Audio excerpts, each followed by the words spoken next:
What's going on, folks? How's everybody doing out there? Bending Ballistics is here. Let's see. What else we got coming? We got one. We're rocking. I guess we're hitting the time of year where a lot of people on vacation Yep. and that kind of thing. So It is what it is. Well, Bending Ballistics, if it's just a conversation between you and us, I'm good with that. We got some more people coming. Willie, good to see you, buddy. Again, we got a whole new sound system going on here, so let us know if audio sounds good. Everything's good. If you're just showing up, make sure you throw up a hello. Tell us hi. I got to figure out how to share a screen. We're gonna do some stuff today. We're gonna get into some different ballistics. We're gonna cover a couple of different cartridges and then compare them. So we'll get right into that once we see everybody's here.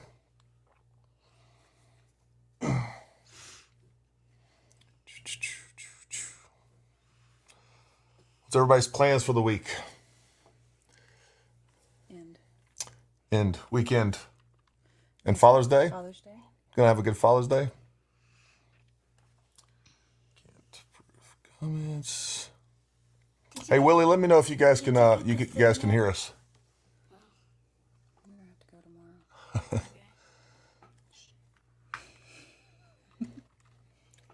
Again, I just rehooked up a bunch of new mics. And so again, I don't know where your next level. September. What's going on, Bobby? How you doing? Good to see you. Bobby, I meant to get back with you on your case. I know we need to talk about that. There were some fitment issues. We'll make sure you let me know what's going on with that. If we need to do some trimming or if we need to send that back, it's either one's fine. I think there's a time window on Yeah, there is a time window, but good, Chris. Thanks. I thought I was gonna have to mine my way through this whole thing. It's gonna be weird. I hope everybody had a good week. Any big plans for Father's Day? What's your plans for Father's Day? What am I getting? Am I getting something sweet? Can't tell you. Father of the Year award? Maybe. Okay. Nice. We do have a special guest, the best shooter on earth. Oh, doing hydro dip training. Nice. That must be. We need to come out there and do a video on that. We'll do a YouTube segment on hydro dipping once you get back. That'd be fun. What's hydro dipping? Hydro dipping, we'll have to show you where they lay the stuff on top of the water and And then they- dip it in and Spray paint? yeah, not really spray paint. Sounds good, Benny Bliss. We'll get with you on that. The wife and I are going to a chicken wing fest with some live bands tomorrow. That's pretty awesome. I didn't know they had whole chicken wing festivals, although they do celebrate things that aren't nearly as awesome as that. So that's good. I already read Chris's That was- comment. Yeah, right? A big four-seater. No, I'm seriously thinking about trading in the four-wheeler for one of those. I think it'd definitely be much more practical. Everything for here, along with the one with a good dump bag. What? Bed. What'd I say? Beg. I think I said bed. Don't ever you Don't said ever correct me on the live stream. Bed. Noah agrees. Said bag. Bed bag. Don't beg. All right, so we're gonna get right into this. I got some pretty cool stuff. As soon as I figure out how to share a screen here, here we go. We'll get into that in just a second. I want to cover a couple of different. Basically, what we want to do is a comparison of the 6.5 Creedmoor, 6.5 PRC, 300 Win Mag, 300 PRC, and 338 Lapua. We'll talk about some ballistics on that. I had ordered myself a rifle, and I ordered that one in 6.5 PRC. That should be around August. And that kind of made me go down the rabbit hole looking at the new other PRC cartridge, which is 300.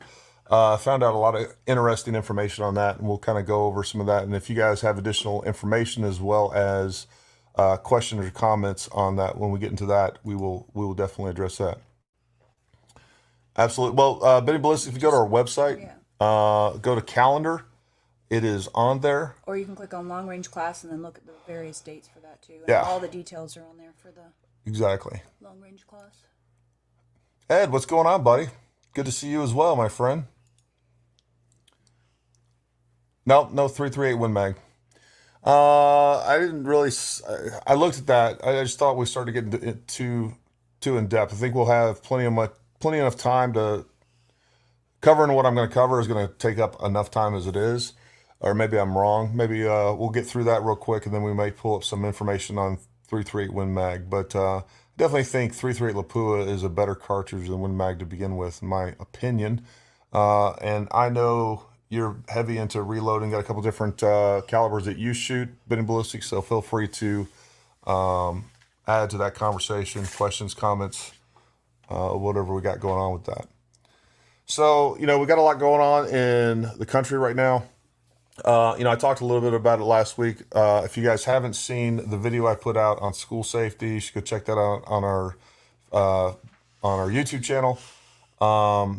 That's something that I'm definitely trying to push forward with. And I reached out to a company today that does essentially they can detect guns in a really interesting way. And it doesn't look like a metal detector essentially, but they can identify guns that are coming through a threshold or come through this system. It's pretty neat. As a matter of fact, one of my instructors works for this company.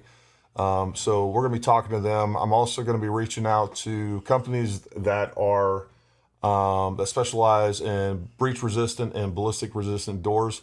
Ultimately, what I'd like to do with our 501c3 Archangel Counter Threat Solutions is set up the model school, if you will, where we can go in, we can outfit that school, we can do a security assessment, we can look at their daily operations, and we can actually create a very safe and secure environment and integrate many different technologies from detection technologies, denial technologies, work on compartmentalization, alert plans and alert technologies so that maybe teachers have like a panic button. I'm researching some of that stuff right now. And we can get help to them very quickly, but also let the rest of the school know that something is on. That's another part of this. So communications has to be a part of that. But ultimately what we'd like to do is again, set up that model school so that we can show America that you can actually secure a school and it doesn't have to look like, Fort Knox, or it doesn't have to look like a prison. So that's something I'm continuing to work on. So I've seen the 338 Edge. That's all right. Get down and do push-ups, Dan, for being late. Oh, we're missing one. We got the shy one upstairs. Turn on the brightness on that. Turn down the brightness. Yeah. I feel like I got a spotlight on me. You do have a spotlight on you. Oh, God. That's better. Did it go down? Yeah. I can't tell. So anyways, but what else is going on in the country along those lines is the fact that, obviously we're starting to see some of this legislation come out. Folks, you got to push back against that, as much as you can. These red flag laws, I can't think of a slipperier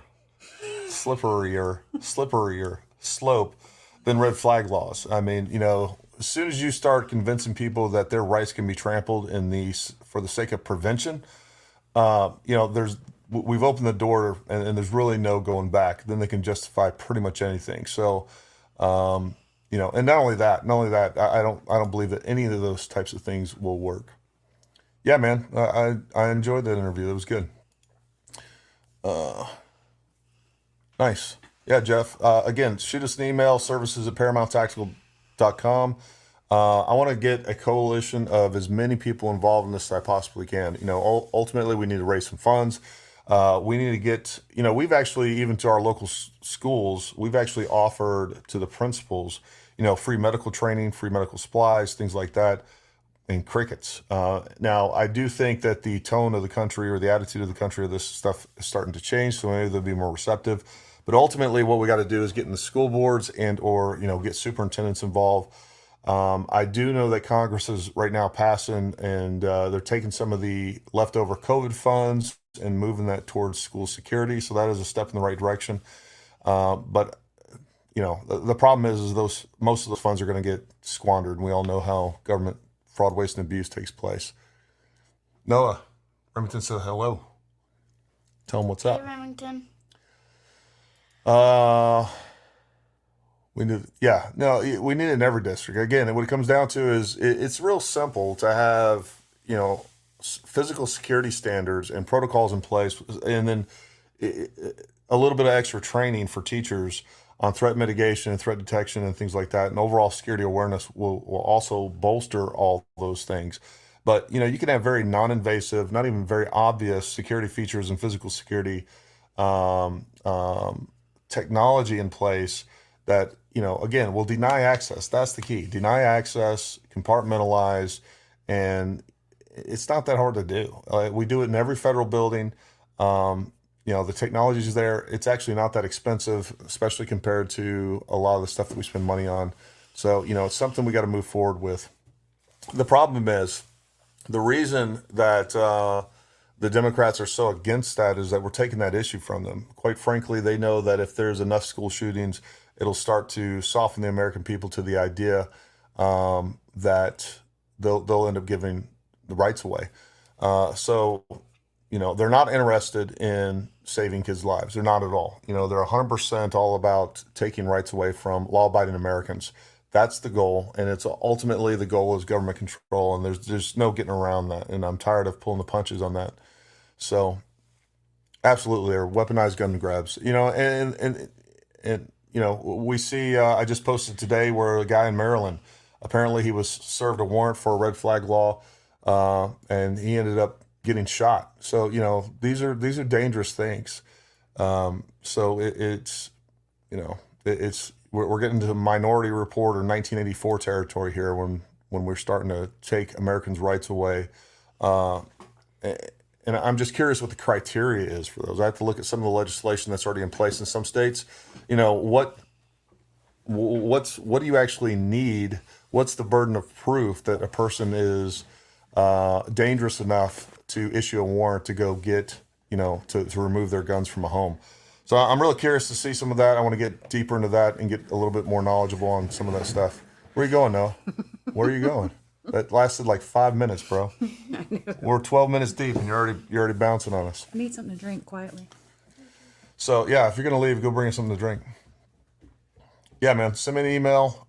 Again, anybody else in any capacity that wants to get involved in this effort of ours.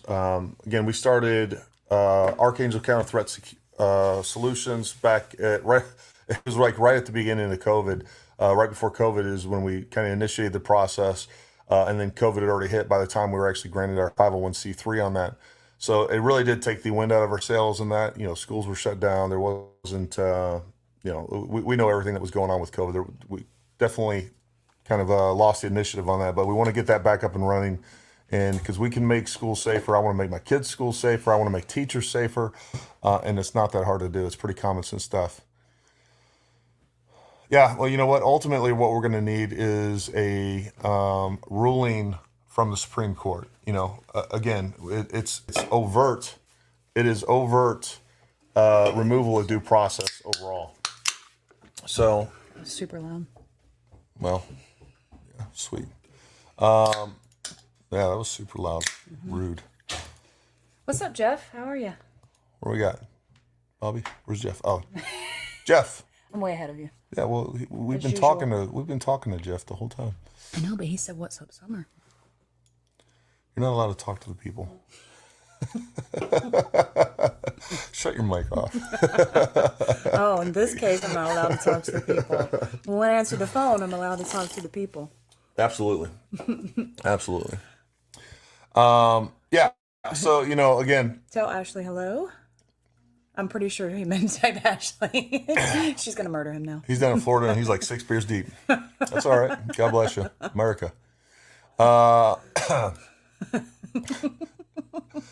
So, again, man, we just got to get it. We got to get in front of this. I think we're losing on this issue, and people are so desperate to do something that even people that would normally use common sense, again, they've been, they're scared, right? And they want to do something, and they're desperate to do anything, and they'll pretty much agree to anything at this point.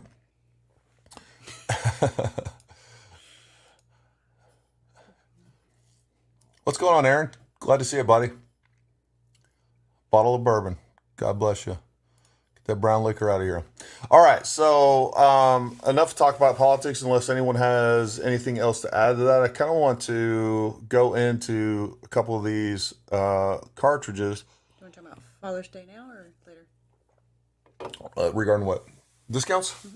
Oh, yeah. So if you guys didn't know, we're kind of behind the ball on it like we normally are. But Summer was behind the ball. I knew that was coming. We do have a Father's Day discount going on. What's the discount code? Patriot Dad 22. Patriot Dad 22. Is that all caps, no spaces, spaces? Just type it in. Just type it in. I think no spaces. Yeah, no spaces. Dan, is it no spaces? I'm no pretty spaces. sure It's no spaces. There are a few exclusions, though, like the usual. yeah. They're 15% off of almost everything. One of the things, and maybe we're too transparent, I don't know, but we try to be transparent with all of our clients. And again, while we get a lot of business online, most of our clients are people that we deal with on the range where they've been to many courses. It's family business at the end of the day, and that's how we feel about our clients, whether you're near or whether you're far. So we try to be transparent. And for most of you guys that know, if you know anything about the gun business, and Bobby knows this, there's really almost nothing in guns purchases for the most part. As far as profit margin. As far as profit margin, we don't sell guns necessarily. That's definitely not where the profit margins are. The other thing that I think is important for our clients to know, I often talk to clients who are like, Gary, I saw this video and you talked about this product and man, it was great. I got one. I was like, well, why did you hook us up? You didn't get it from us. And, ultimately what it comes down to, and I understand, it's nothing personal, but it's like, hey, I got it for a few dollars cheaper here or there or whatever it is. And I get it. What most people don't realize is that most of the companies that we deal with, there is a minimum advertised price. And to be a dealer for those, that is the minimum price that we can advertise it for, or they will yank our dealership. Now, unfortunately, what ends up happening is you have people selling on Amazon. You have people that can basically remain anonymous, and so they can discount that stuff much deeper. And they're getting it through different channels. They're in a direct dealership. Yeah, they're not a direct dealer. They're getting it through other larger suppliers and things like that. Now, with that being said, we always want to do right by our clients, and we want to be the source for all of your gear. I can't tell you guys enough how much those online sales, especially when we have breaks and trainings through the winter and things like that, those sales really do carry us forward and continue to allow us to do what we do. So we appreciate your support. Now, with that being said, if it's a few dollars cheaper somewhere, just shoot us an email. We'll see what we can do. And we will always do the best we absolutely can for each and every person.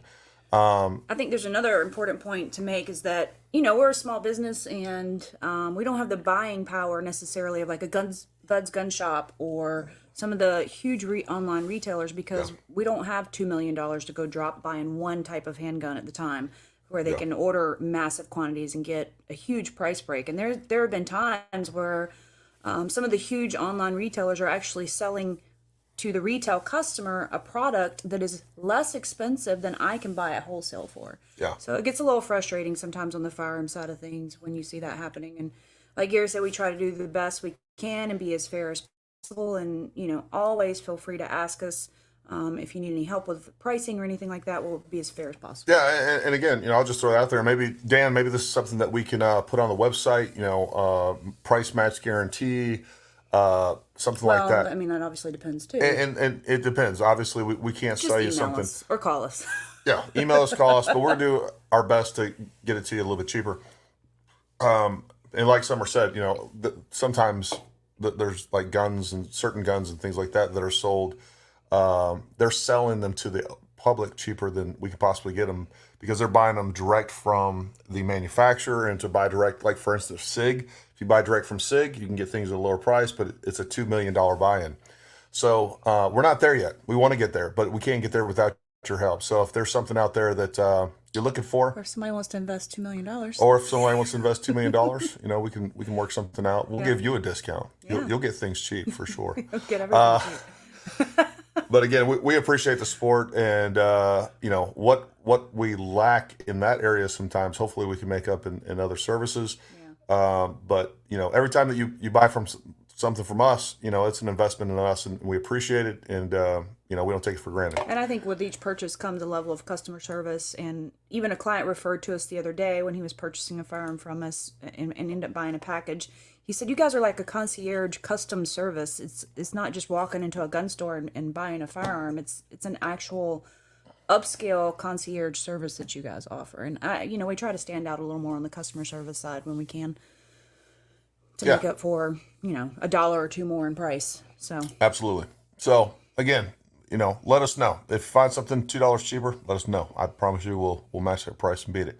All right, so let's get into a couple of different cartridges. I'll try. I'm going to do a screen sharing. If I can make it to class, absolutely. Yeah, you can record whatever you want to record. That's not a problem. Yeah, we'd love to have you out, man. You'll have a good time.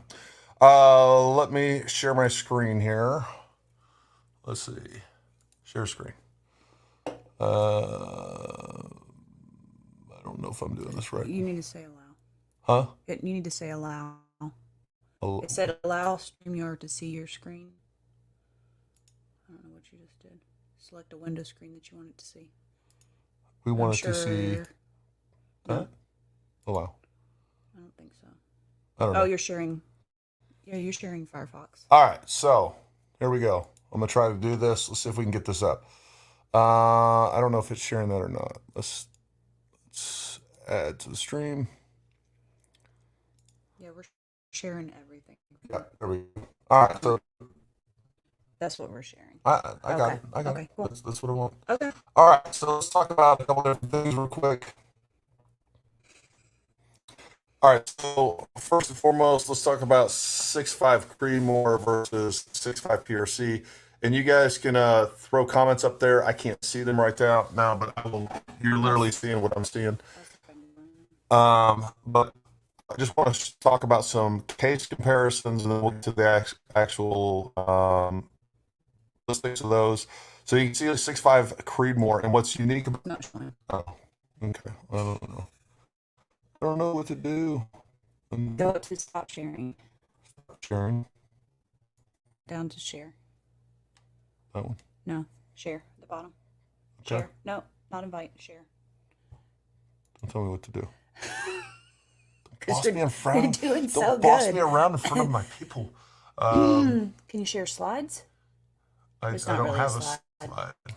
Let's see. So share screen. Select a window We want to share. and the entire screen Where's that at? at the bottom. Entire screen. There All we right. go. Allow. There we Okay. go. Now All right. pull it back Let's up. try this now. All right. I think we're there. Ed said, "Let her drive." I should let her drive. All right. So We're almost there.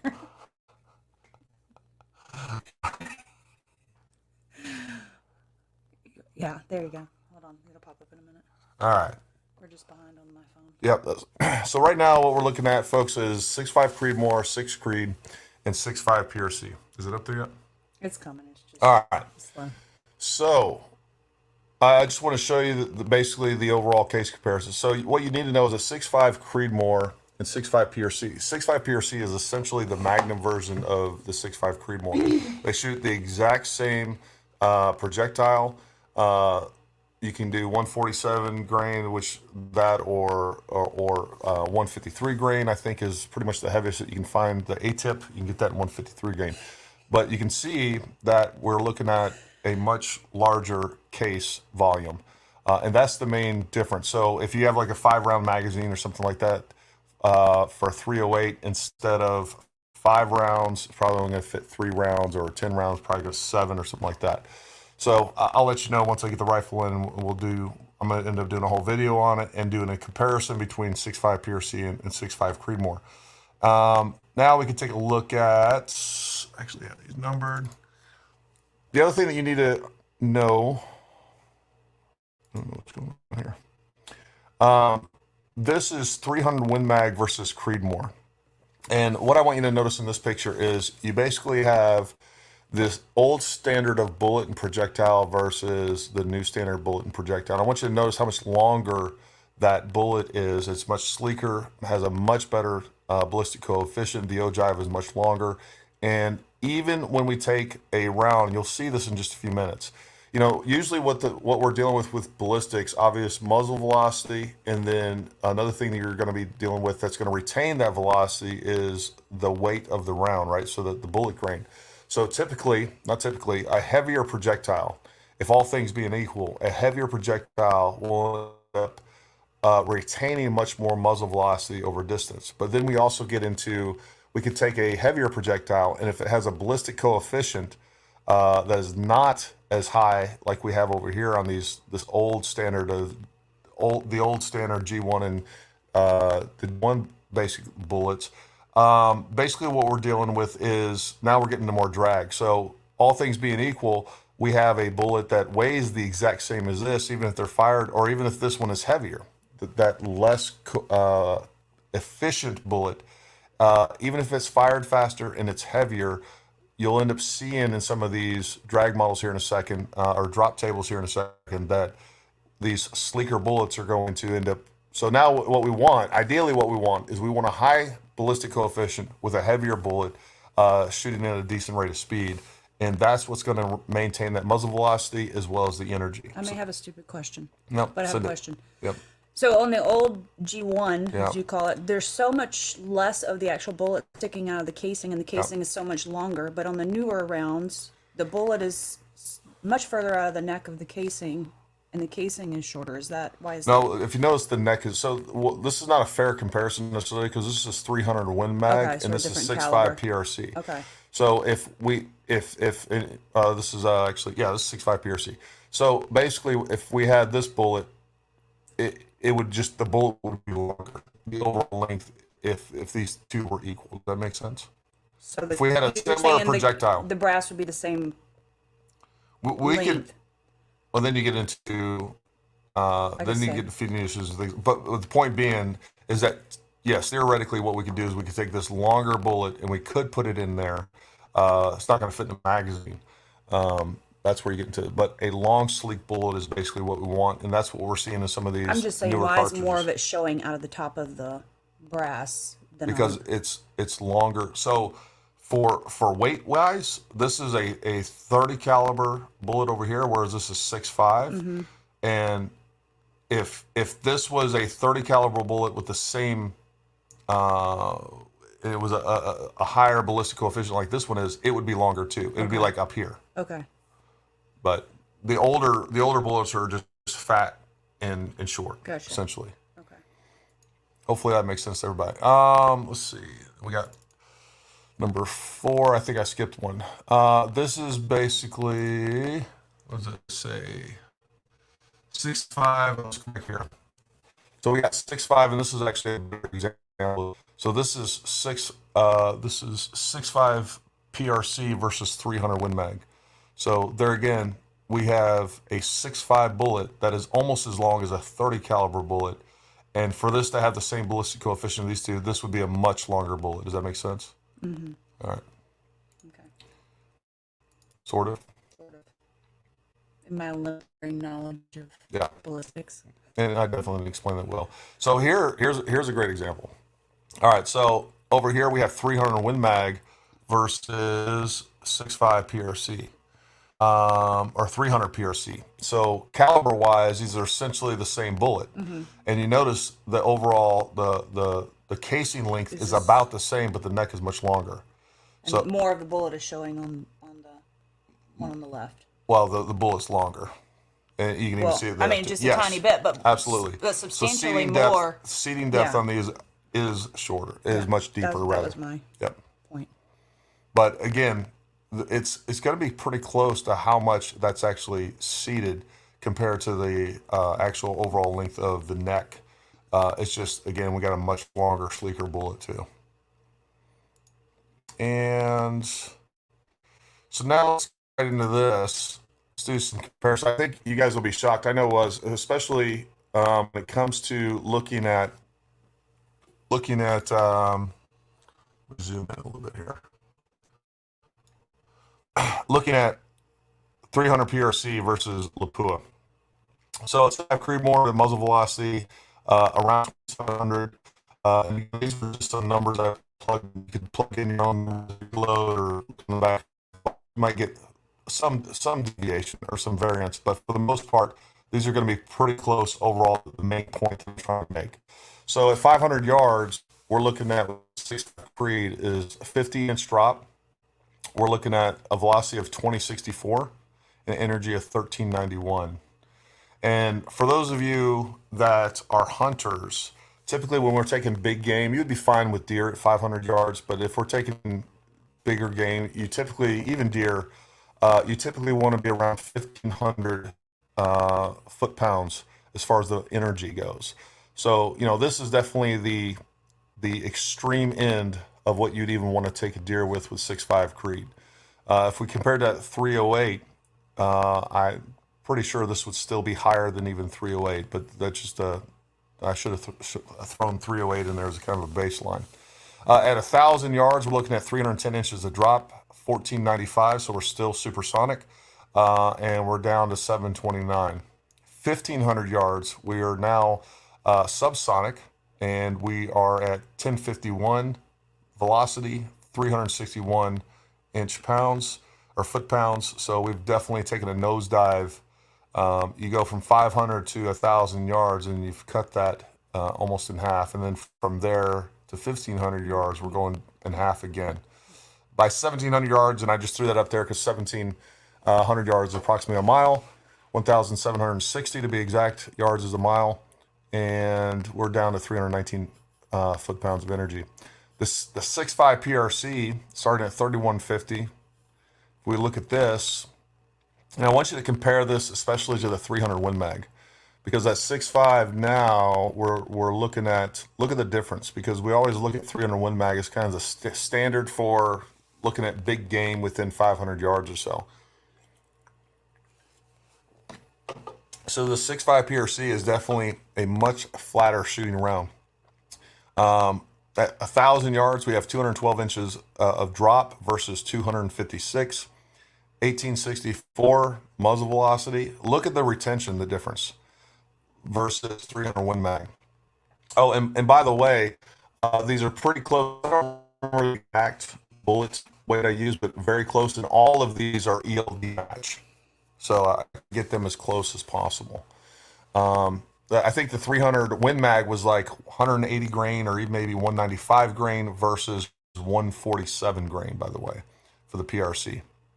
So we have a much, even though it's a heavier round, shot at approximately the same muzzle velocity, it's not retaining that velocity, even though it's heavier, because it is inferior when it comes to the overall ballistic coefficient. So you can see at 1,000 yards, we're now at 1134 muzzle energy, overall energy, and then 1,500 yards, we're at 1319. We're going transonic, but look at that. We are still supersonic into 1,300 yards. So if you're wanting to shoot, beyond 1,000, you can shoot all day at 6.5 PRC at 1,000 yards. Whereas look at Win Mag. Now we're at, even down here, we're starting to go, we're getting close to transonic. We're definitely subsonic at 1,500 yards. And we see it start to nosedive when it comes to the overall energy. And that number is wrong right there. I don't remember what it was, but that is not correct. That was still higher than that. Now, this is where things get really interesting. I was shocked by this because I was watching a video talking about guys that are kind of switching over that are shooting ELR. They're switching from 338 Lapua over to 300 PRC. So we look at muzzle velocity, and there again, depending on how you load this, you can probably get the muzzle velocities on these pretty darn close. But interestingly enough, now we're looking at like a 220 grain bullet with 300 PRC, and I think this was like a 260 grain bullet for 338 Lapua. And here we are with them. We're looking at 45 inches of drop worth versus 43, and this is where you're going to start to see that retained velocity due to a much higher ballistic coefficient. And so the overall shape of that bullet and the aerodynamics of that bullet is what's making the difference here. At 1,000 yards, we're now 265 inches of drop, 268 on the Lopua. We are a velocity of 1712, 1620, 1463 on the energy. So, we're looking at almost out to 1,000 yards. We can still take big game. I'd probably capped it off at around 800. Guarantee you 800, we're still over, well over 1,500 foot-pounds. At 1,500 yards, we are now 793 inches of drop versus 840. And you guys can see this is where we're starting to outpace, and even it starts back here a little bit. See, we have less drop at 500 on the PRC versus Lapua. But then up here, it starts to outpace that lesser ballistic, inferior ballistic round. At 1,500 yards, we're 793 a drop versus 840, 1245 of retained muzzle velocity or retained velocity, 800 versus 697, and then you can see our final numbers at a mile. At a mile, we are still at 1090, 593, 582. And there again, you can play with some of these a little bit, and we could change these numbers up, adding a little bit of muzzle velocity and changing the bullet weight and things like that. But I just want to show you this too. We can see how the difference between the PRC round overall length versus that 338 Lapua. So here we have the 300 PRC. This is a total overall length of 3.575 to 3.7 inches, which is our semi-rated max. All right, so there's our max overall length. And then here we have 3.68, your max overall length for Lapua. So they're very similar in size.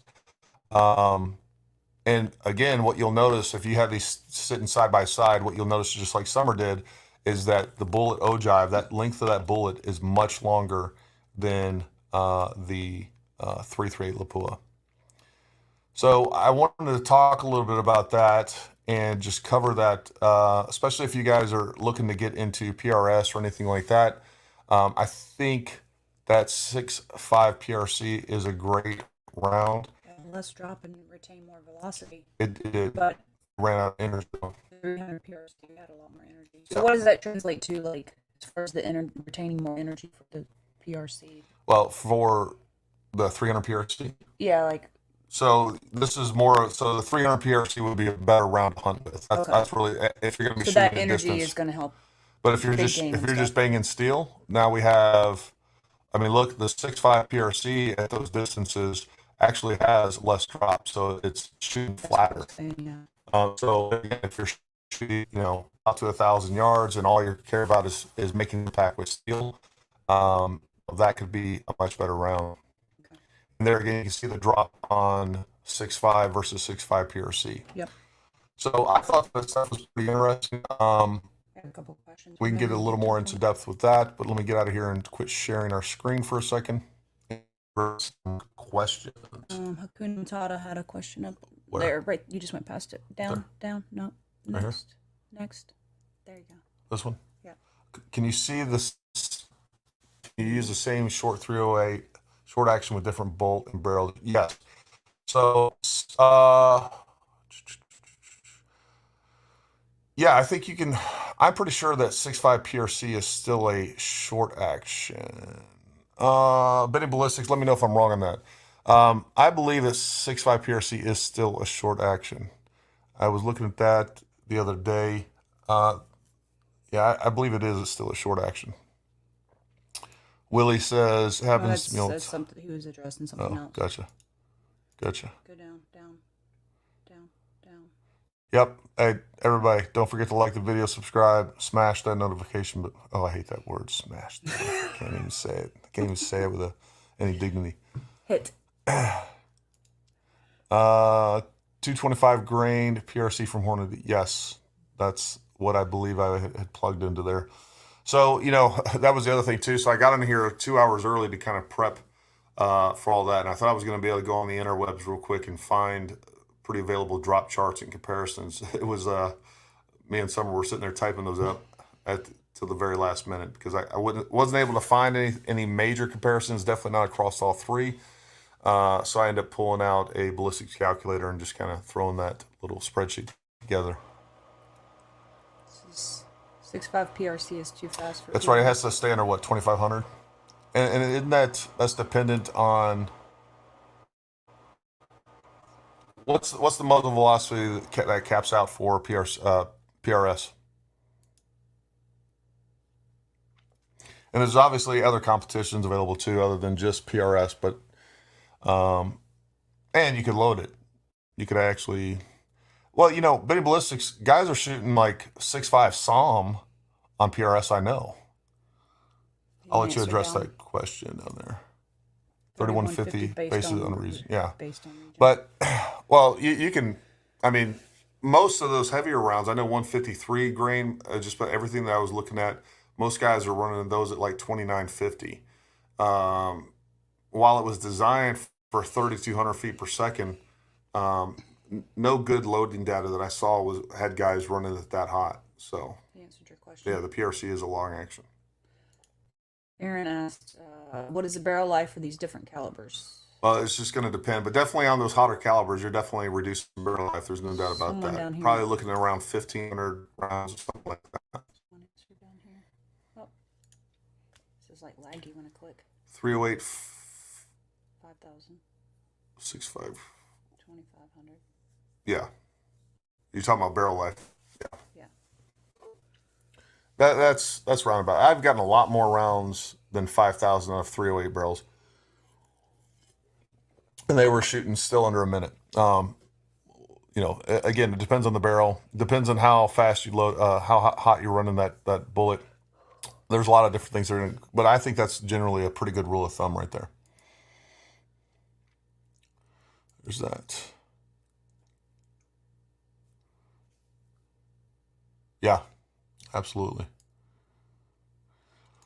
Yeah, so again, in August, around the middle of August or so, I'll be getting my rifle in 6.5 PRC, and I'm pretty stoked about it. Right now, all the guns that we have, all the guns that I have, either for myself or student guns, are either 308 or 6.5 Creed.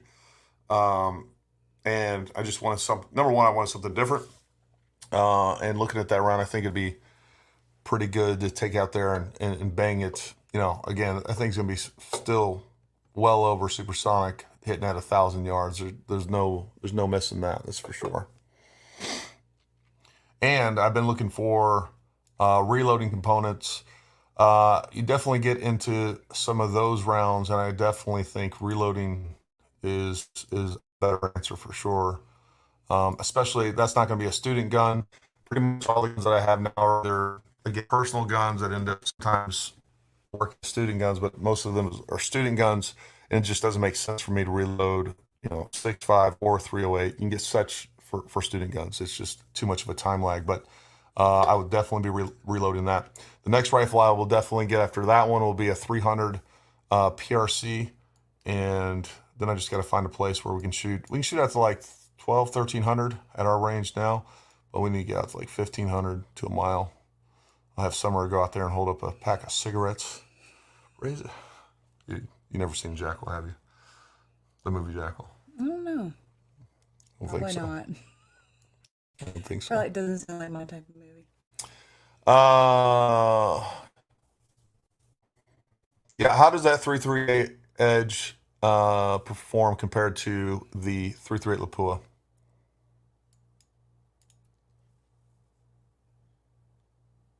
I'm going to be doing that tomorrow, actually. I'm going to be putting that together tomorrow. We're going to do the initial overview tomorrow. I'll be filming the initial overview tomorrow, and then on Sunday, I will be doing some accuracy testing. The owner of said rifle is going to come out. We'll do some accuracy testing on that, and he'll get to shoot it for the first time on that. So that's going to be fun. So that'll be a good time there, but I'm pretty stoked to run that rifle through its paces. I'm also pretty stoked to used that Kala's I-525i or I-525. It's the first time I've shot Kala's optics before, but did, again, sent a few rounds down range.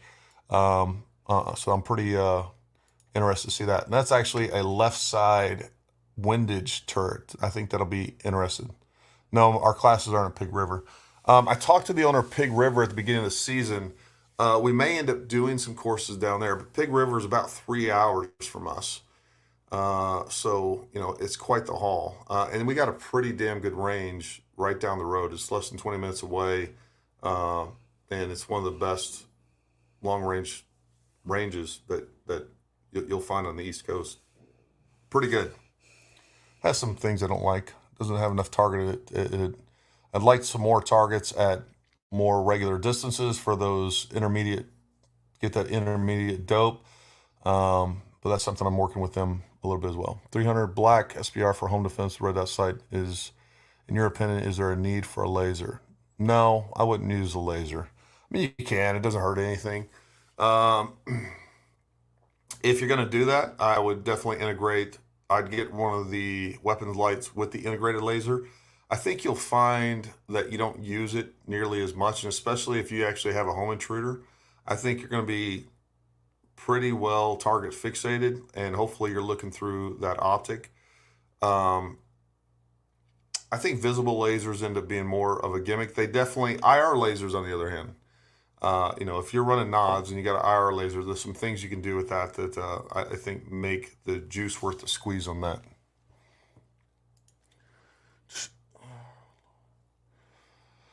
Well, Bob, it just comes down to your budget,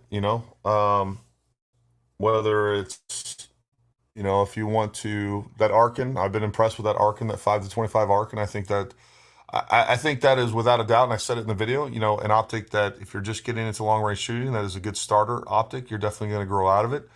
The first time you go looking through a Night Force or a Vortex Razor, or, whether it's Kala's, you're going to end up like, oh, I see the difference. There's the optical qualities there. I don't know about the overall durability, but, again, I was pretty impressed with the overall optical quality of that Arkin, the EP5. So that's pretty impressive.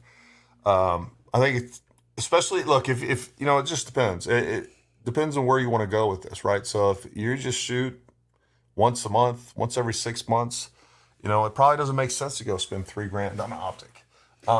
But Bobby's drinking bourbon right now. He has no budget. never mind. He's got a pinky in the air. He's already mounted a red dot to his glass, so he makes sure that. Yeah. So it just depends on what you want. If budget is not that big of an issue, you can't go wrong with Night Force. You're not going to go. And again, folks, I'm definitely partial to Night Force. I use those all through my military career. Man, I've just seen those guns get dropped, get beat up, fall off the back of a truck, and you get up and they're still zeroed and they're still doing everything that they're supposed to do. So I definitely, their optical quality is unquestionable. They kind of set the standard when it comes to mechanical tracking. But I think Collis is right up there as well. I may end up, maybe not this gun, but maybe another gun. I might end up looking at a Collis to put on there. There's lots of good options. So it just really depends on how much money you want to spend and what you're willing to invest in.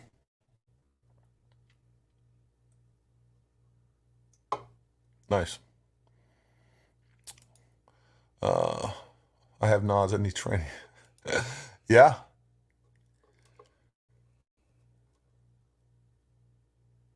Huh. You didn't hear that? No, I didn't hear that. Yeah. He's trying to get that ammo off the market. Unbelievable. Of course, I immediately went to the warehouses to see if there was any in stock, and there wasn't. No. Yeah, you know what? I have, matter of fact, 2 guns back there on this wall. Kuna Matata. There's our Bushnell XRS. One has a H59, I think, in it, and then another one has the G2 reticle on there. Both of those are excellent optics. So I don't know what they are as far as I've taken them out, and they're student guns. Students have shot them. I haven't done some hardcore tracking tests on them. I haven't done any real super hardcore, um, clarity and optical fidelity tests on them. But they are really, really good for what they are. And especially when they first came out, they were kind of I will say at the time I was looking at a buddy's Vortex Razor. And this is like 7 or 8 years ago. So this isn't some of the newer ones, which they've continued to get better. But that XRS is I think I have XRS 1 and an XRS 2. Last time I checked the XRS, I couldn't find them. It looked like they were, from what I had heard, they were looking to go to a new model or something along those lines. But that is the XRS, for anybody that doesn't know, was the flagship model of Bushnell Elite. Don't confuse that with some of their cheaper junk scopes. The Bushnell Elite are pretty on par. Again, definitely still here we're right up there with some of the better ones, but for a lot cheaper. Still on Bushnell website. Are they? Well, there you go. What do we got here? Yeah, definitely, Bobby. Oh no, discontinue. Yeah, I that's what I spoke thought. too The XRS3 is, The yeah. two. Yeah, I think they're coming out with the XRS3. Bobby, I would look at maybe even the rifle that you got, because it's in 6 Creedmoor. That's going to be a really soft shooting rifle. Maybe, transition that over to her, and then, buy an MPA from me, and you'll be good to go in like 6.5 or 6.5 PRC. She gets the hand-me-downs and he gets the No, MPA. that's not hand me down. That's the wrong way to look at it. He just made sure it was good for her. That's called love. Yeah, absolutely. Buy once, cry once. And again, that mantra makes a lot of sense for guys that are going to shoot their guns a lot. But, ultimately, that doesn't make sense if you're a guy that's going to shoot his gun once every 6 months. You know, and if you're looking at getting a competition or you want to get serious about it, then buy once, cry once is definitely the way to go. But, if you're just going to dabble, probably not the best place to spend your money. I'd rather get a cheaper scope and get more ammunition and get out there and just, shoot grouping drills. Just do grouping over and over. Work on your bolt manipulation. Work on positional shooting. Those things, and save that extra money. And then if you decide later on, the thing about decent scopes is most decent scopes hold their value. You can sell them pretty much for, or at least pretty close to what you're gonna buy them for.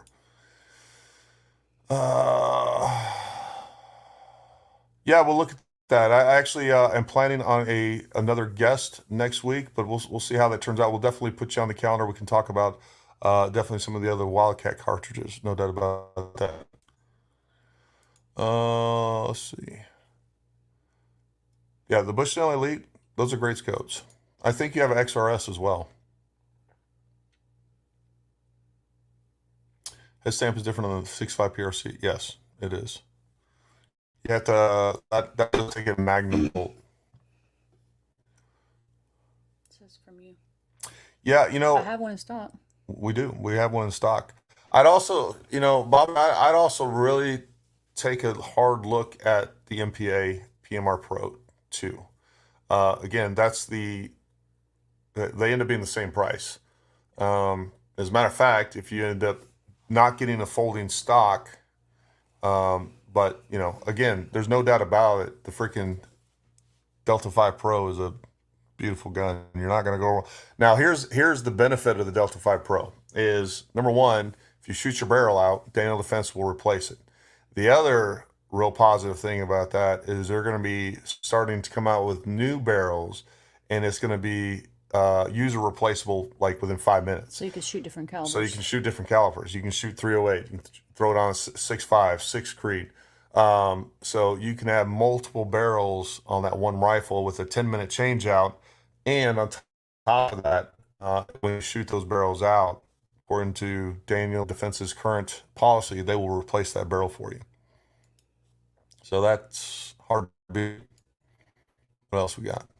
And then you ran into this when you had a custom rifle a few years ago, where you had it chambered and whatever, and then the ammo wasn't even available. So the advantage of having interchangeable barrels is if there's a shortage of a certain caliber of ammo, Yeah. you can change the barrel and use what's available. Yeah. So what some are talking about, I had a custom rifle built in 6x47 Lapua.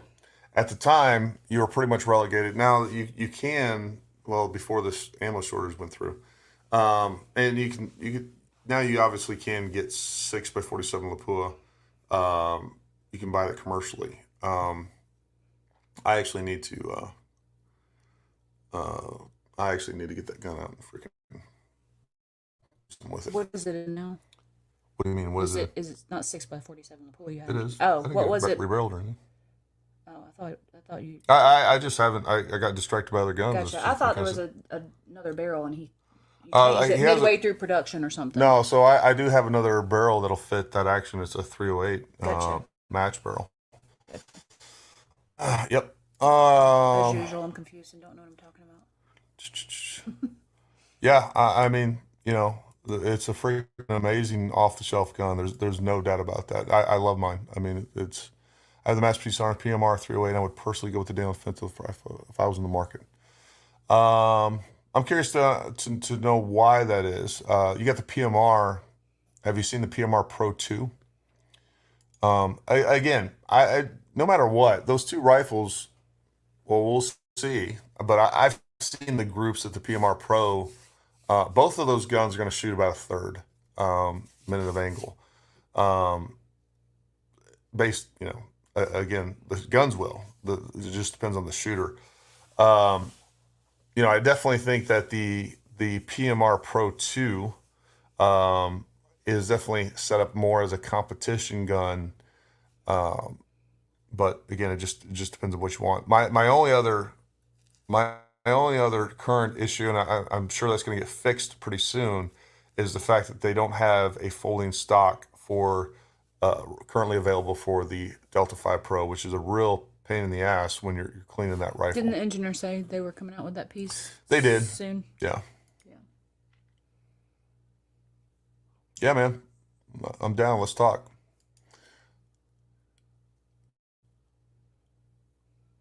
Nice. Yeah, I do think that the PMR is the PMR Pro, the original one, is a little bit cheaper on that. MPA customer service sucks. Well, their dealer customer service is great. Yeah.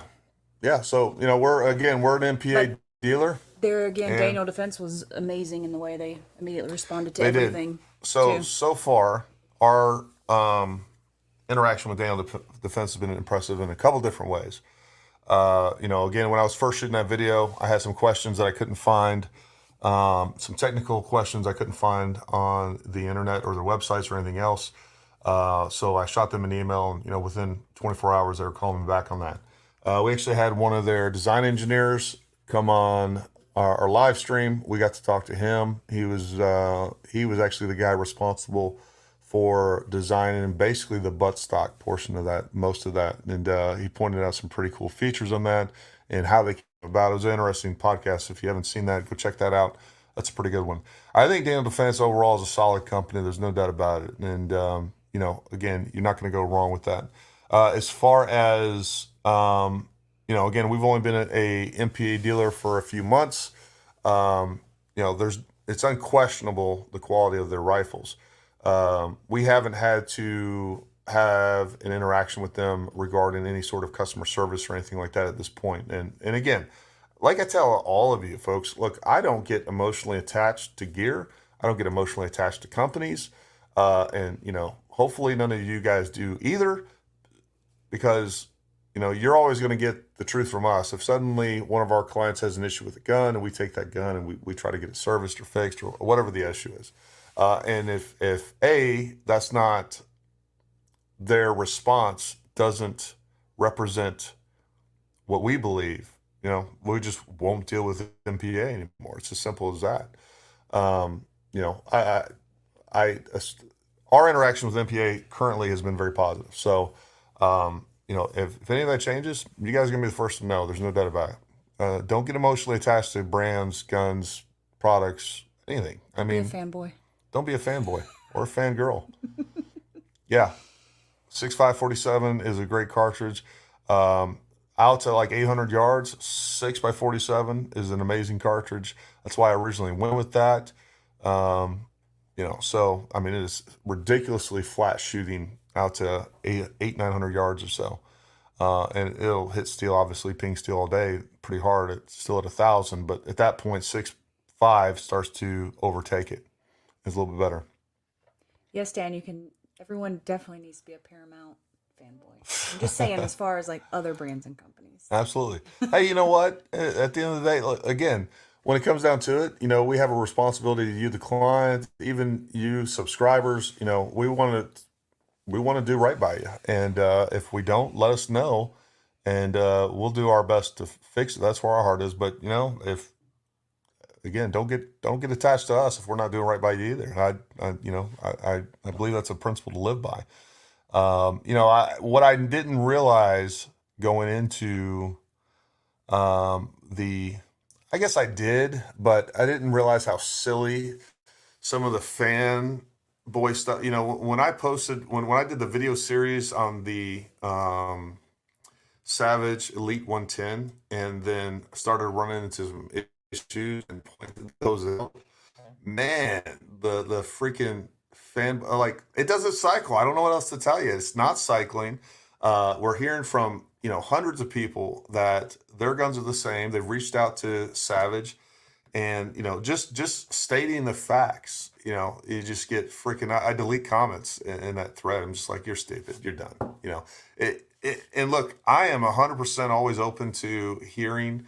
And want to, like, if you think I'm wrong about something, tell me, and we can have a respectful debate. Or if you have a disagreement on a piece of gear or whatever else, I like to hear I genuinely like to hear other people's perspectives about a lot of things. Whether Just don't be a jerk about it. yeah, but you know what, I ain't got time for it. If you're not gonna show me the same respect that I'm gonna talk to you with, then we're just not gonna have that discussion. And it's funny how emotional people get attached to, another example of that is scope mounting. Like, oh, your method's garbage, mine's better, and that. Like, I don't really care. I've tried all of the different methods out there. I've tried them. I've tested them. I know what works. What is easiest to do and is most consistent.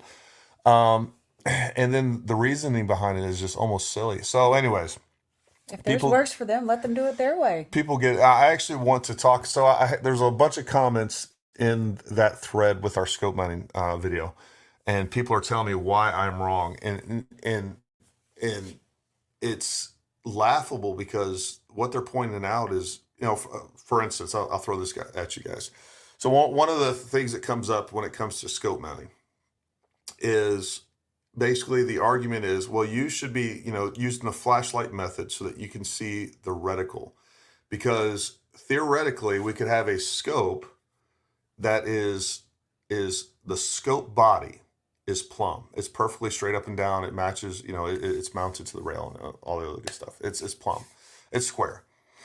And then the argument is, well, you could have that perfectly square, but your reticle is not. Well, folks, I need you to think about that.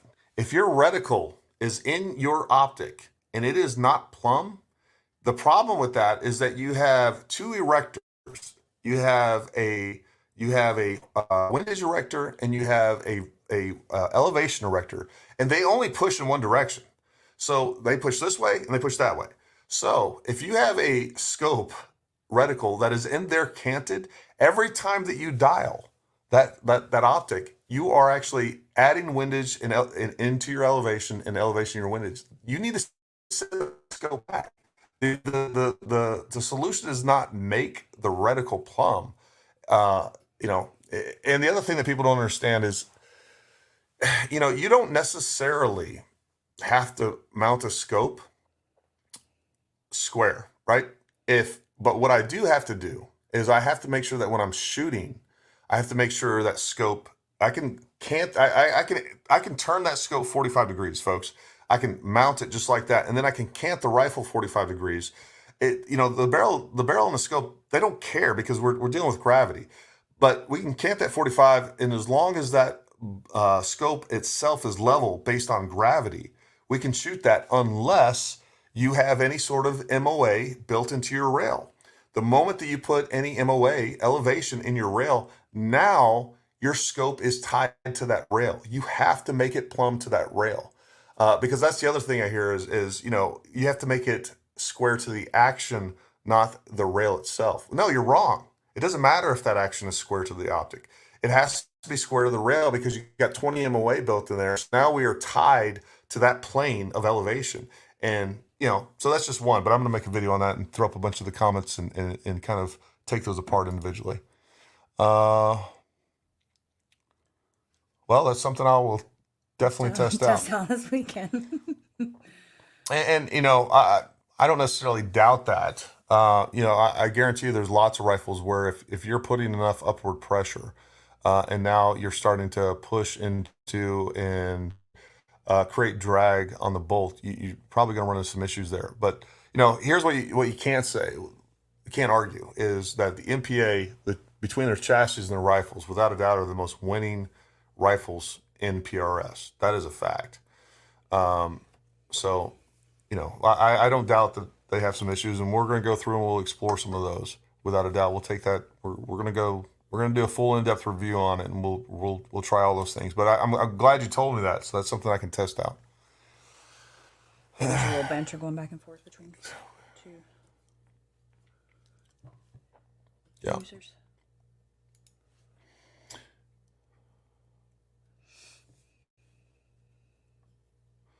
So you can order that on their website, or you can order it from us. Shoot us an email. Look, tell me the issues that you're having with that rifle. I know you didn't buy from us, but we can definitely get you the folding stock adapter. And then if you have some issues, you lay out in bullet points with your rifle, I can address that with the people at MPA and see how receptive they are to those issues. So, again, let us know and we'll try to resolve that. What else we got? Yeah, thanks, Bobby.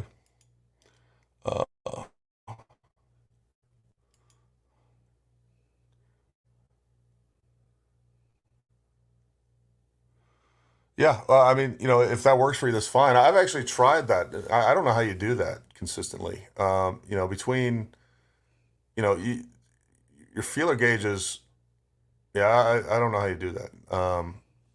I've heard of that method. I haven't. Actually, I think it was after you mentioned that in one of those comments. I threw the feeler gauges underneath there, and I'm like, I don't know. Maybe if I practice or something like that, you can. But again, I don't know. To me, that's very similar to the wedge. I've used a wedge to get that bottom of that optic level with the thing, and then I've tested that.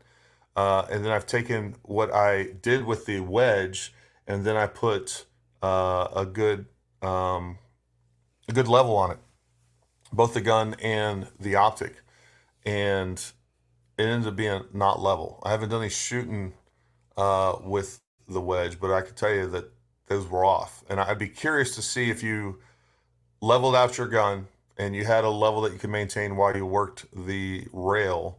Again, like the Wheeler scope mounting kit, where you put a level on your barrel that matched up with what you originally put on your rail, and then mounted it like that with the wedges, and then used the level on that to see if it was actually plumb. Just curious. What else we got? Steve said, I recently got an MPA PMR Pro 308. Great rifle. Had many questions and emailed Woody, and he was very responsive and helpful. Thinking Ballistics said he'll teach you when he comes in September. And he always checks with a level after. There you go. Yeah.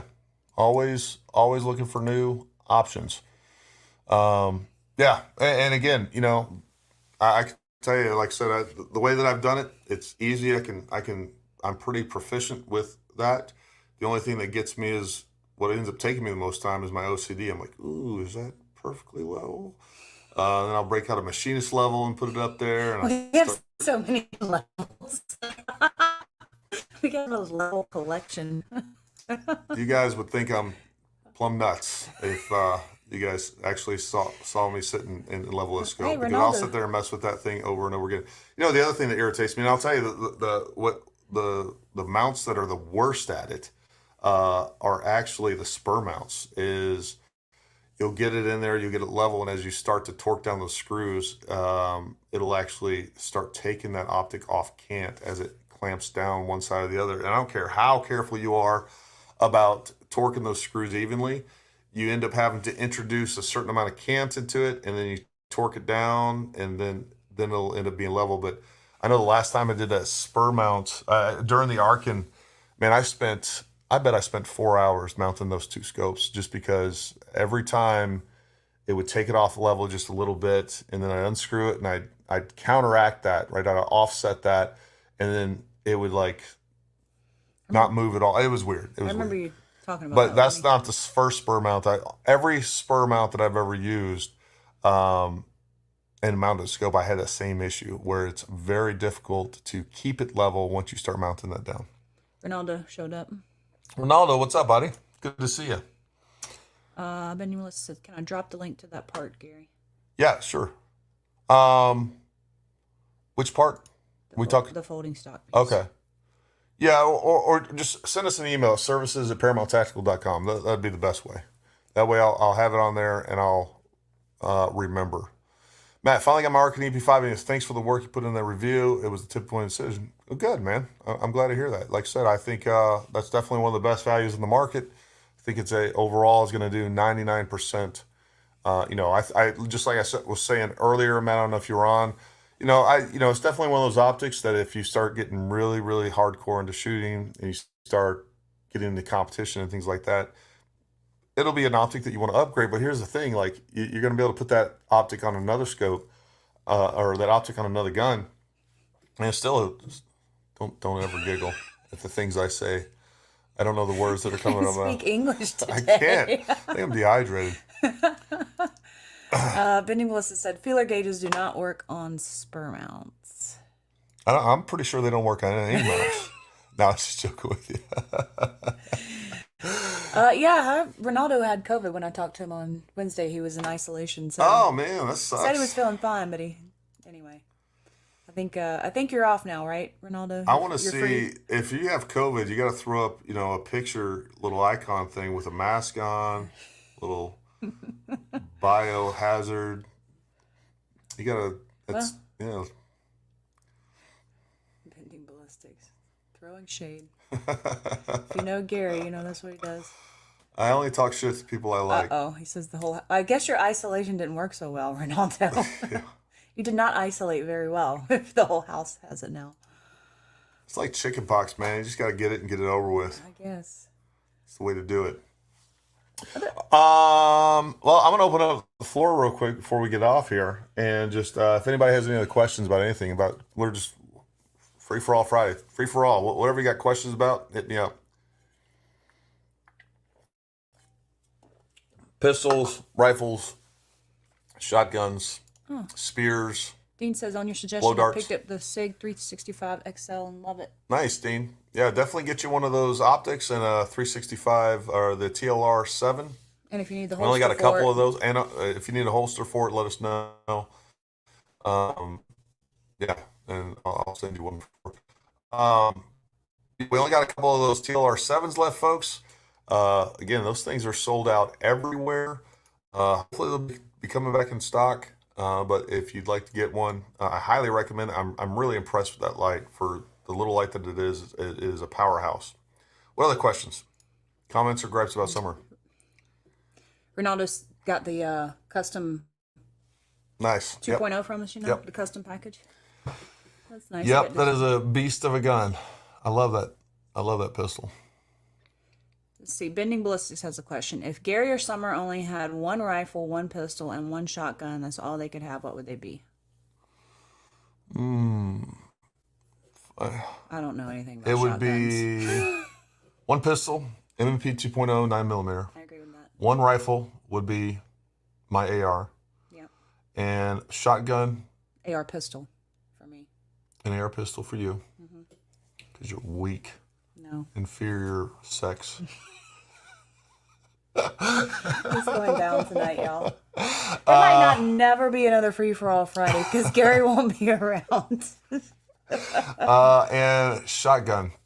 I mean, if you're gonna have a shotgun, might as well be 12 gauge. What I do is I trade that in for another rifle. Yeah. But again, especially for hunting, 12 gauge, nothing wrong with it. Not a fan of shotguns for home defense or anything like that. I'm gonna redo that video too. So I hear about nine. Just pick up and Essie. Yeah, Essie are nice. I've never heard of that. Yep.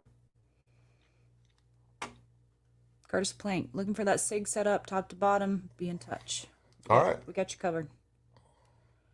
Bobby says, let's get together. Call me when you're free. Ronaldo says he loves the 2.0.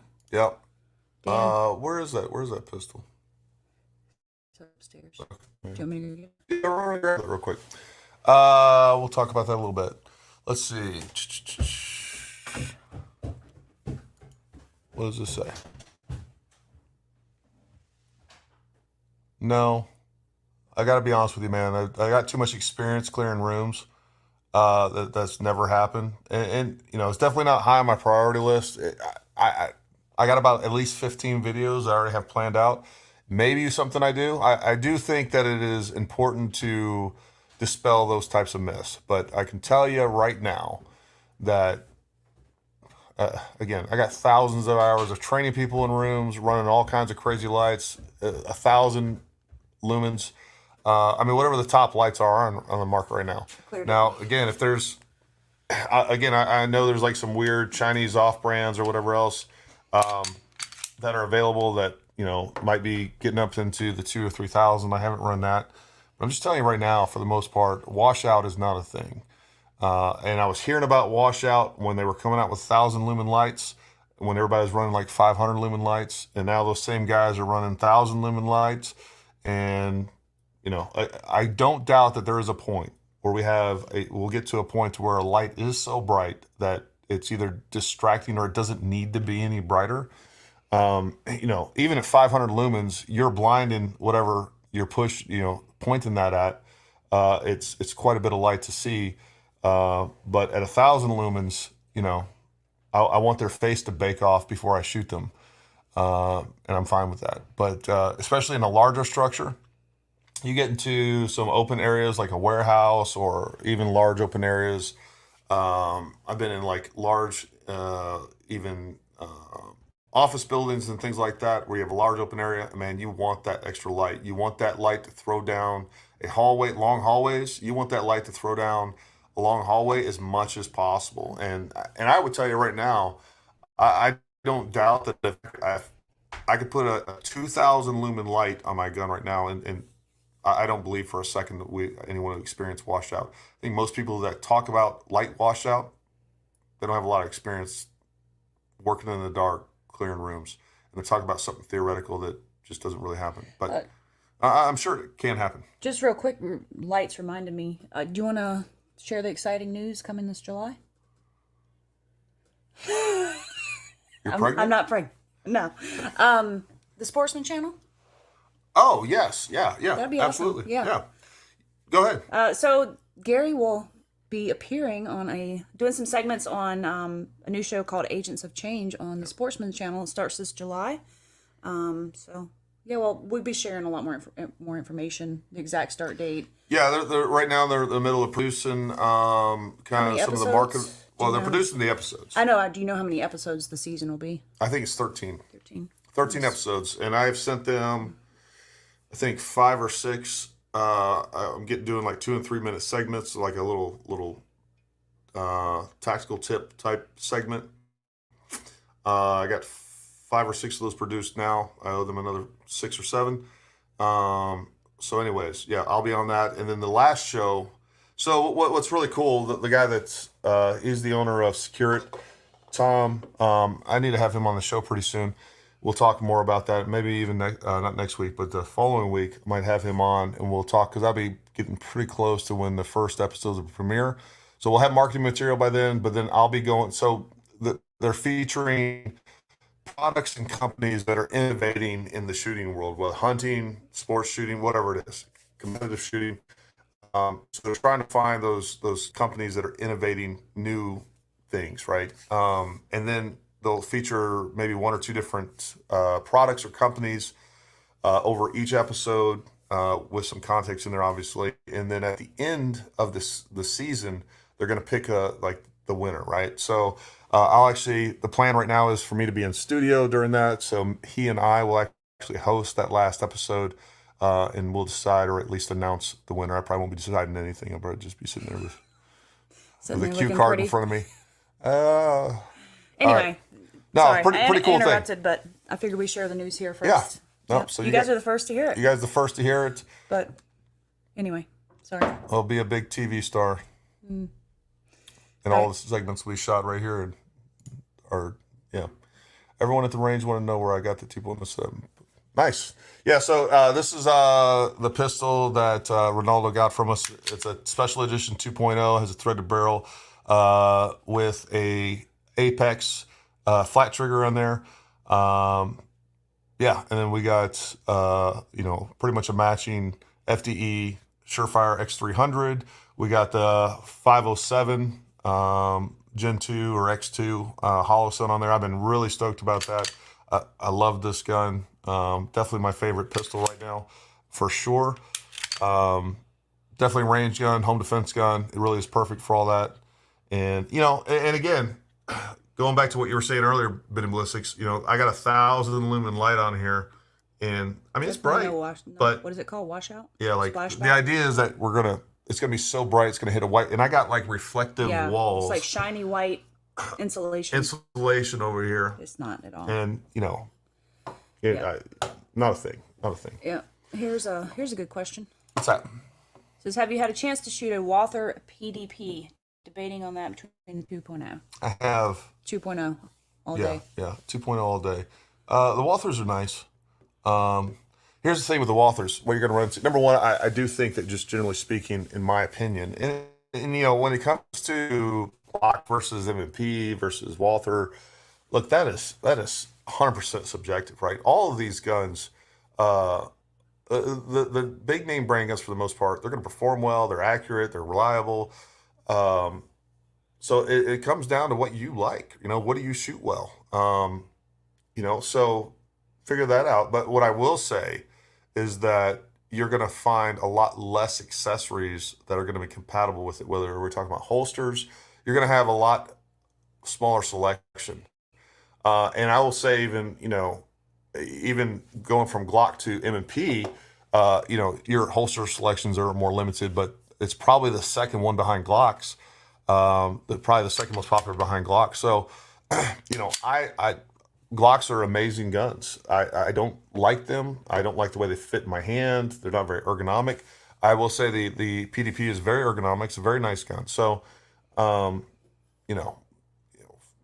what you like on that. But ultimately, I don't doubt they're just as reliable, just as accurate. I think all things being equal, it comes down to, I think all things are pretty much equal. It comes down to what you like, and then plan out your accessories. What kind of accessories do you plan on running, and look at those first before you make a decision, because you may not be able to find, the holster that you want. Even like drop leg holsters or other different holsters and things like that, where there's plenty of options for a Glock. It's pretty limited when it comes to, the M&P 2.0. And it'll be even more limited for that PDP. So think about that. Going back to the light issue, Curtis says, walking through Fort Myers Beach, lots of dark construction zones, lots of hiding places, really pushed the need for a light to me. Made up my mind on this purchase. Yeah, man. Again, I don't care what anybody says. I think at the end of the day,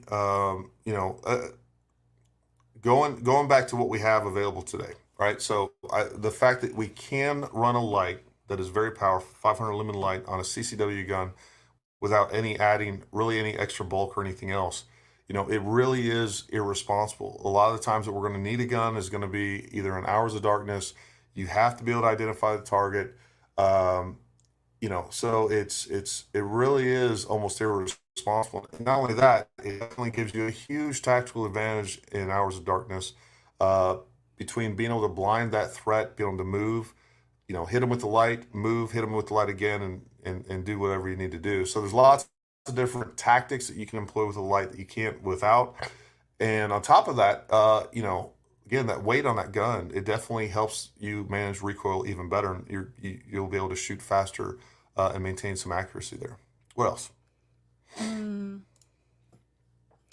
Bending Ballistics says, Gary, you and Summer need to come hit the range here and do the mile challenge. Sure. When's the last time we've been on vacation? Thinking February of 2015. When did we go to Cancun that time? What year was that? 2015. 2015. That's the last time we've been on vacation. Yeah, between a business and a full-time job, and really this business is 2 full-time jobs, right? So we are working nonstop, especially then we get into, creating content. We don't travel much. And then so, when we do get off, it's like we want to go see family. Yeah, So like, let's take a couple of days to go see family, and then Yeah. we got to get back to work. yeah, That's it. So- So it is what it is. I would love to do that. I think it's a great idea. What else we got? Bobby says, well, we would love to do some MVG training. What say you? Yeah, no, I'm down with that. So ultimately, what I would love to do is partner with a night vision company to where we can run some NVGs, or if we end up buying all of them ourselves, right? So, but with night vision, you need a good IR aiming device on there as well. All that stuff is so expensive if you're buying anything quality. So, I looked at like getting 10 sets of night vision and rifles with an IR device on there so that we could run training. And, the initial investment was, well over $50,000, $60,000. But definitely getting people together that already has their stuff, that's not a problem. We can arrange that 100%. A lot of people run around with nods, and yeah. Steve says that 2.0 you just showed with the Apex and the Wholesome, we do sell that combo. We have a do custom indeed. package on our website. You just click add to cart, everything goes in the cart, Yep. and you check out. And if you want me to, I can mount the there's another drop down there if you want to pay to have the sights and the trigger all installed, so you get it right to your house, Or ready even, to go. yeah, you don't even Not have to your to. house. Just so we're clear, YouTube and Facebook. It goes to the We're FFL. we're a lawful FFL, and we would ship it to an FFL. I think you can choose the trigger upgrade or choose not to choose upgrade the trigger. There's Yep. there's several options, but then once you choose your options, you click the card, adds the whole Dan's package. still on there? Hey, post that link to them if you're still on here. Yeah. Or you can go, I have a whole video on that one. If you can go to our YouTube page, I don't know, it's 2 or 3 videos ago. You can check out, I go over everything of what I chose, why I chose it, and all that good stuff. So it's all there, ready to rock. Buddy says, I let some young law enforcement and military folks shoot my revolvers at the range last weekend. They were surprised how well they shot. Yeah, no, I mean, revolvers are cool. I'm definitely, my goal is to get one of the 500 Smith & Wessons. They have not been back I in know. stock at the warehouse. I had since. one in. Summer made me sell it. We got one in. Do you want to eat or do you want to have a revolver? Folks, my problem is I'm addicted to my own. Product. I know. She priced stuff up. I'm like, oh my God, we've been waiting to get this in forever. She's like, it's already sold. I'm like, tell them it's out of stock. But Oh, you get plenty. I know. He gets high on his own supply all the time. Trust me. Dan says stand by. He's going to post it. He just did. So the link there is directly to the product page if anybody wants it. Click that link. Yeah. You can go there. You can't purchase it. You can pick it out and you can pay for it, but you have to purchase it at a FFL. Just so we're Sure. If you're out of state. If you're out of state, yep. If you're If not you're in West Virginia, Virginia, you can come right here and pick it up. absolutely. Walk away. After we do a full background check, Yes. Zuckerberg, whatever your name is, you freaking dirty tyrant. What else? Buddy says he'd have a hard time choosing between Glock and MP. You shouldn't choose. You should get several of both, like I do. Look, like I said, I mean, Glock and MPs are great. I struggle. I have to shoot a Glock all the time because my trigger placement and my grip has to be completely different on a Glock. And even then, I'm sure if I went strictly to Glock, I just really love MP, so I end up not shooting Glock, and the way I mount that gun and the way I where my trigger where my finger is placed on the trigger is drastically different from my M&P. So I just never shoot the M&P as well as I do or I don't ever shoot the Glock as well as I do my M&P. Bobby says eating is important. Worst thing I did was get an FFL to take everything cool home. Dan says just choose SIG. Choose SIG. I'll tell you what, man.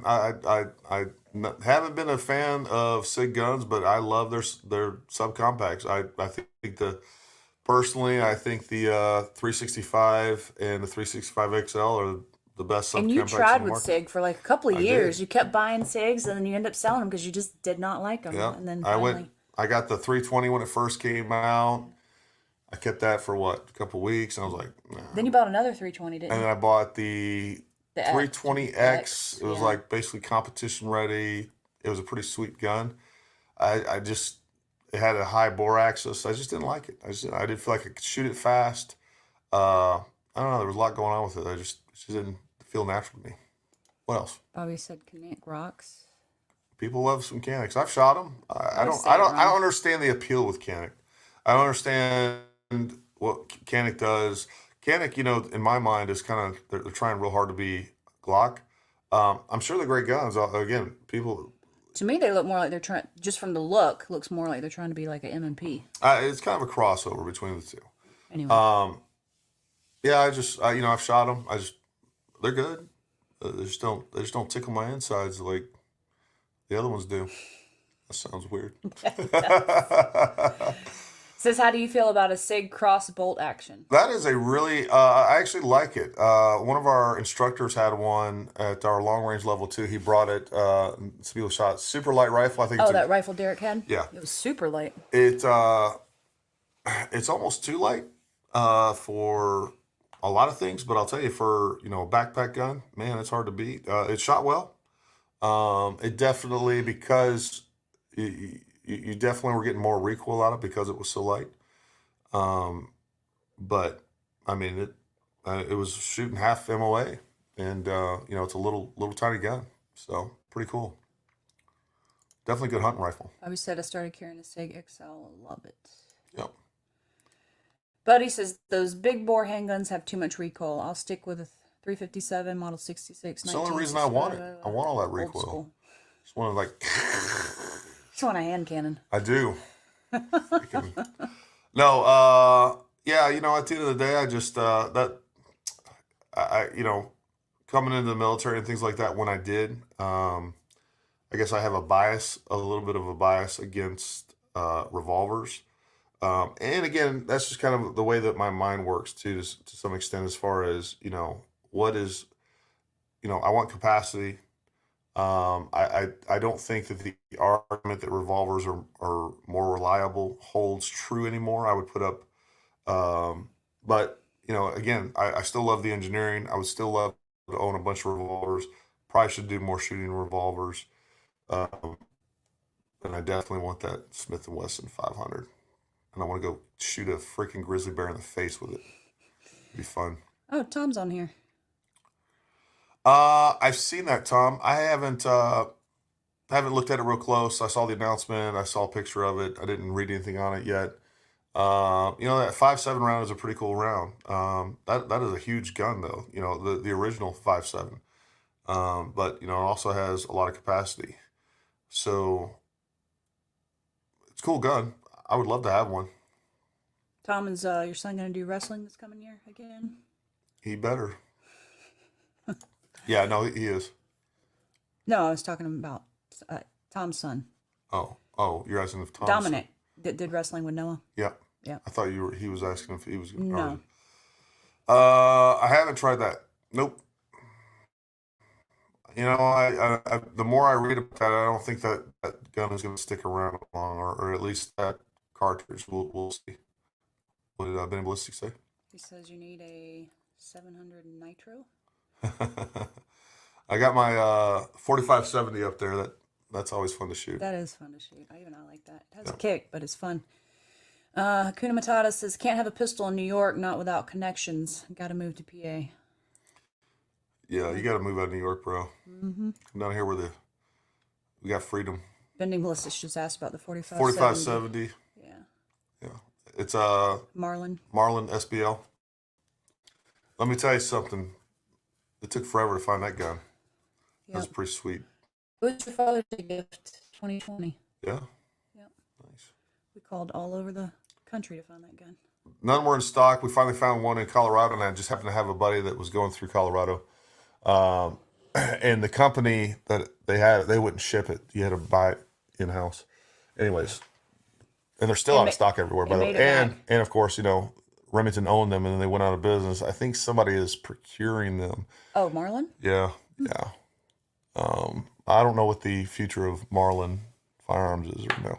I haven't looked into that in a while. Who else? It's too bad. It's a nice gun. What did Buddy say? Buddy says, I'm an old man, been in law enforcement since 1982, back when we all carried revolvers. Yeah, man. No, again, they're cool. And, just like that 4570, I see just like lever guns. Lever guns are real hot right now. You got Chris Costas out there teaching tactical lever gun courses. What an idiot. But anyways, point being is that That's how you really feel. I just did.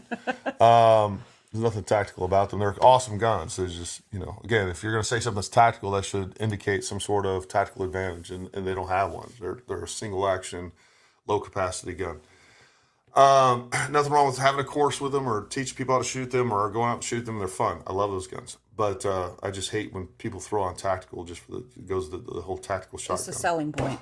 I know. I get it. It's a marketing thing. It's a marketing But it thing. irritates me. I mean, words mean things. I'm not saying it's right. No, I'm that's just saying clearly that's why they. Go marry Chris Costa then. Just whatever. Just defend Chris Costa if you want. I'm married to one person. That's all I need. I don't need another husband. Blending Ballistics wants to know if the 4570 has the round counter on the side. No, it doesn't. No. Willie says Ruger owns Marlin now. That makes sense. Are they producing guns again? Because they sure aren't showing up anywhere. None of the suppliers or anything else. Mm-mm. Buy Summer one of those. She likes shooting that thing. It is fun. Let's see. Yeah, Aaron said the same thing. We got that confirmed. 2-source confirmation. Aaron and Willie. Yeah. Dan says words mean things. Yeah, words mean things. At least they used to. Not anymore. It's all about feelings. John, what's up, man? Now that John's here, let's go ahead and shut this thing down. No, we're wrapping things up, John. I have to go back and watch the rest of the buffoonery. All right, folks. Well, listen, I want everybody to have a wonderful weekend. I always appreciate you guys tuning in. I'm going to continue to try to, and again, this even the little ballistic thing that we went over today was more thrown together than I thought, because I thought I was going to have more time and find ready-made products, and that wasn't the case. But I'll pick a subject, or I would also like to see recommendations on subjects that you guys would like to talk about, where I can do a little more prep time, and we'll talk about more significant things than just politics or whatever else. Folks, if you haven't seen it yet, we have a competition handgun course coming up in July. When is that? 23rd and 24th. 23rd and 24th. Level 1 and level 2. Level 1 and level 2. Look, we'd love to have you guys out with that. Those do require handgun level 1 and 2. Defensive handgun level 1 and 2 is prerequisites. Again, folks, if you guys see a prerequisite on our course description, it is what it is. It's not optional. It's not optional. It's not a recommendation. We're not going to let you in. I don't care who you train with. I don't care if you're a Navy SEAL, Jiu-Jitsu, Ninja, SEAL Team 5. I don't care. I believe in I think really long and hard about what I wanted as far as a prerequisite, just for safety reasons, for curricular continuity reasons. It's really important. I think it's really irresponsible for me to get people out there shooting guns in a dynamic environment with never having verified or vetted them myself. That puts our other clients at risk. That puts our instructors at risk, and that's just not something I'm willing to do.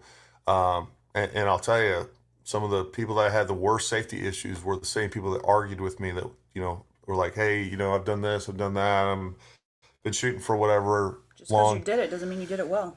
And the other thing is, none of those people have ever won Top Gun. But most importantly, I guess a less combatant attitude about it is look, folks, regardless of, and the people that have been to our courses know, regardless of what, if you come to a level one, you can come to that level one 10 times. You're going to get something out of it every time. We have lots of clients that have literally been to a level one 10 times. We're going to push you individually. We're going to make sure that you get something out of the course. It is not, we don't run things like they normally do in some of these basic courses or whatever else. So, but anyways, the point being is that we have a competition hanging level 1 and 2, and we'd love to have you out. Our instructor that's teaching that and developed the curriculum, he's a high-level competitor. Great dude. You're gonna have a lot of fun with that, and it's gonna be another great course. He's also a full-time tactics instructor. He's so also he knows how to teach. He's a former Marine. He did WHIPS, which is worldwide. I cannot talk tonight. Worldwide Protective Services. Then he came back and he did some law enforcement. Now he's an advanced tactics instructor. So he teaches well. He has a lot of operational experience, and he does a lot with competition shooting. So you guys will really enjoy that. I think it will take your shooting to the next level. I'm probably going to run through that course a couple times as well. It's something that I just haven't had time to dip my toe into as far as on the competition side, and I think it'd be fun to do that, and will definitely help, stretch your legs a little bit as far as what you're normally used to. Even if you don't plan on doing competition, or if you're currently doing competition, again, we're going to coach you through multiple different courses of fire, and we're going to critique those things and help you get faster, get more efficient, and put rounds more accurately on target. Also, folks, I'm telling you right now, I'm trying to get the footage that I took from that and put it into some marketing material. Our mid-range carbine course was so much fun. We did a lot of positional shooting, shooting an AR all the way out to 500 yards. I think we're going to end up doing a level 2 that's going to push that out, or level 3 rather, because level 1 and level 2. We're going to push that out even further, but we did a lot of positional shooting. People really enjoyed that course. It was fast paced, or at least the second day. We kept things slow the first day, talked about ballistics, talked about the nuts and bolts of positional shooting and shooting at distance with that smaller 223 round. But man, that was a lot of fun. I really enjoyed that course. So, Everyone that was there just loved it. yeah. Had a So great time. we'd love to have you guys out for that. All right. We're going to call it quits here. But look, we really appreciate everybody tuning in. And thank you guys. If you guys need anything, you guys have our email. We always enjoy talking to you, and we want to see you at the courses. But anyways, all the dads out there, have a wonderful Father's Day. We got to start making sure that we really our country needs to get more involved and really appreciate our dads, right? And understanding the importance of that two-family home or two-parent home, and having some positive masculinity in our kids' lives, for women and for our girls and our boys. It's just so important, and I think it does get overlooked. Summer never recognizes all the hard work I put into it. I'm just joking. But anyways, I want you guys to have a wonderful Father's Day. And yeah, anyways, have a great weekend. If you guys need anything from us, you know where to find us. You know how to call us. But until next time, stay ready. We'll talk to you soon. Is it off? No. Is it off yet? No, it's not. How about now?